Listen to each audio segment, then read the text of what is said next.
எளிமை, நட்பு, உழைப்பு, பெருந்தன்மை அப்படின்னு இத்தனை வார்த்தைகளையும் சேர்த்து ஒரே மனிதருக்கு சொல்லலாம்னா அது சகோதரர் இவருக்கு மட்டும்தான் பொருந்தும்.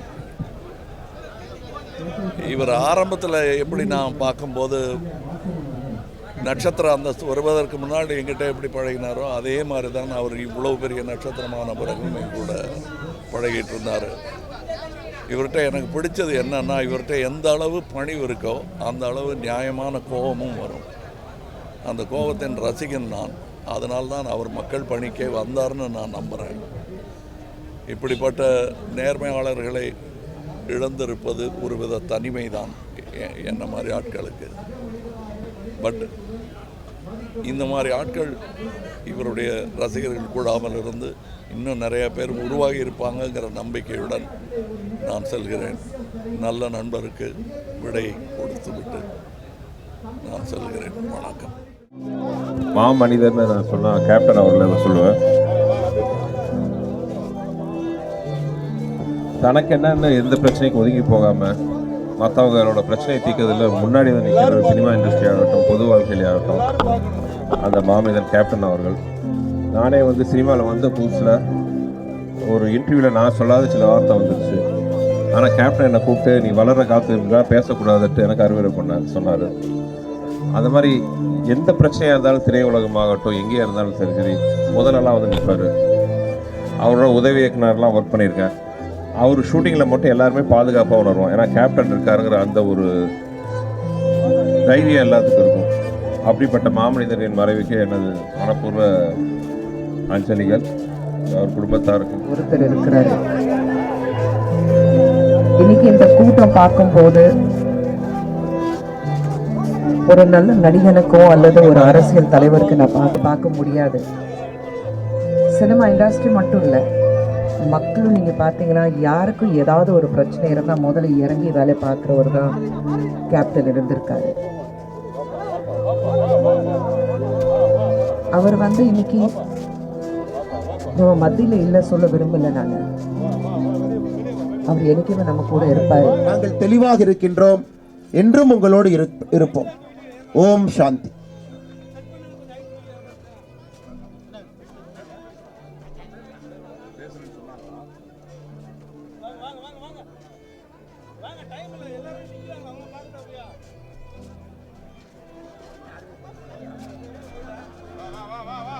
நம்ம தமிழ்நாட்டை சேர்ந்த மத்திய அமைச்சர் திருமதி நிர்மலா சீதாராமன் அம்மையார் அவர்கள் நம்மளுடைய கேப்டனை பற்றி சில நினைவுகள்.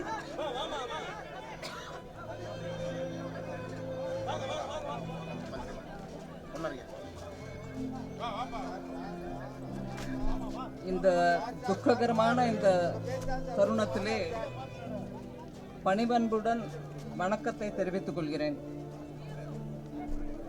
கேப்டன் அவர்கள் மறைந்த செய்தி கேட்டு பிரதமர் நரேந்திர மோடி அவர்கள் உடனடி ட்விட்டரில் அவர் மெசேஜ் போடுறத தவிர உடனடியாக நீ கிளம்பி போகணும், மத்திய அரசின் சார்பா அந்த குடும்பத்தை சந்திக்கணும், அவங்க தொண்டர்கள் எல்லாரையும் சந்திக்கணும், இந்த துக்கத்தில் நம்மளும் பங்கேற்கணும், அங்கேயும் இருக்கணும் அப்படின்னு சொல்லி அவர் கிளியராக ஒரு கைடன்ஸ் கொடுத்தாங்க.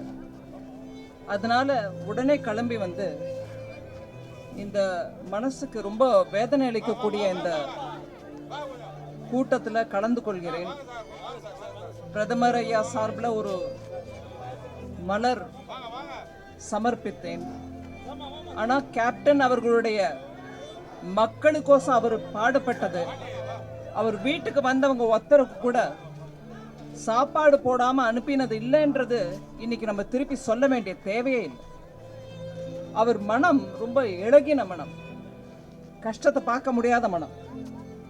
அதனால தன்னோட இருக்கிறவங்க எல்லாரும் கூட தனக்கு கிடைக்கிற அதே வசதிகள் அவங்களுக்கும் கிடைக்கணும்னு ரொம்ப முயற்சி பண்ணது. பல முறை அவரோட இன்டர்வியூல நானே பார்த்திருக்கேன்.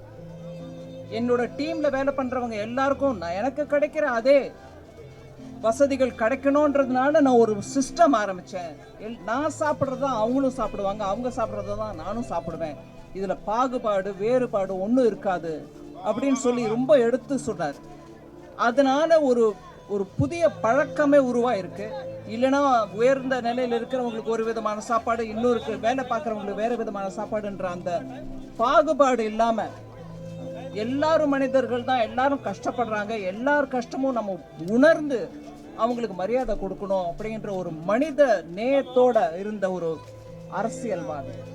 அரசியல்ல இந்த மாதிரி மனித நேயத்தை டெய்லி அவருடைய வாழ்க்கை முறையாக கொண்ட ஒரு அரசியல் தலைவரை நம்ம பார்க்க முடியாது. அந்த மாதிரி ஒரு குணம் இருந்த ஒரு கேப்டன் விஜயகாந்த் அவர்கள் இன்று நம்மிடையே இல்லை. அந்த துக்கத்தை எடுத்து சொல்லவும் வர்ணிக்கிறதுக்கும் வார்த்தை இல்லை.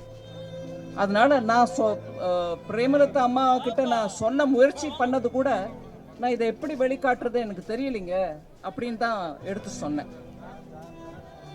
இந்த நேரத்தில் வெயிலையும் மழையும் கருத்தா கொள்ளாம கோடான கோடி கேப்டன் அவர்களுடைய ஃபாலோவர்ஸ் தொண்டர்கள் வந்திருக்காங்க. எத்தனை கஷ்டமானாலும் அவரை ஒரு முறை, கடைசி முறையாக அவரை ஒரு பார்வை பார்த்து விட்டு போகணும்னு வந்திருக்காங்க.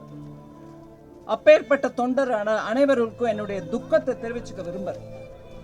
உங்கள் மனசுல இருக்கக்கூடிய அதே துக்கம் தான் எங்க எல்லாருக்கிட்டையும் இருக்கு. அதே துக்கத்தை பகிர்ந்துகிட்டு தான் பிரதமர் ஐயா இங்க இன்னைக்கு வர சொல்லி எனக்கு உத்தரவு போட்டார். இந்த மாதிரி ஒரு மனித நேயத்தோடு இருக்கக்கூடிய, தன் பணத்தால் மக்களுக்கு உதவக்கூடிய ஒரு நல்ல தலைவரை நம்ம இழந்துட்டோம் இன்னைக்கு. இந்த துக்கத்தை எடுத்து சொல்றதுக்கு கூட வார்த்தைகள் சரி போகாது. அதனால அவர் குடும்பத்தாருக்கும், பர்டிகுலர்லி சுதீஷ் அவர்களுக்கும், கேப்டன் அவருடைய இரு குமாரர்களுக்கும், பிரேமலதா அம்மாக்கு திருப்பி என்னுடைய ஆழ்ந்த வருத்தங்களை தெரிவித்துக் கொள்கிறேன். தொண்டர்கள் அனைவருக்கும் கூட இப்பேற்பட்ட தலைவரை இழந்துட்டோன்ற அந்த வருத்தத்தை தெரிவித்துக் கொள்கிறேன். இங்க வந்திருக்கக்கூடிய மீடியா அவர்களுக்கு கூட ஒரு நல்ல தலைவரை இழந்துட்டோங்கிறத மனம் உணர்ந்து இன்னைக்கு ஊடகங்கள் எடுத்து சொல்லி கொண்டிருக்கின்றன. அது முக்கியமா மக்களுக்கு அந்த தகவல் போய் சேரணும். இன்னைக்கு தேதிக்கு இந்த மாதிரி அரசியல் ஒரு மனித நேயத்தோட இருந்த தலைவர் இருந்தாரா அப்படிங்கிற விஷயம் கூட நம்ம மனசுல இருக்கணும். நன்றி.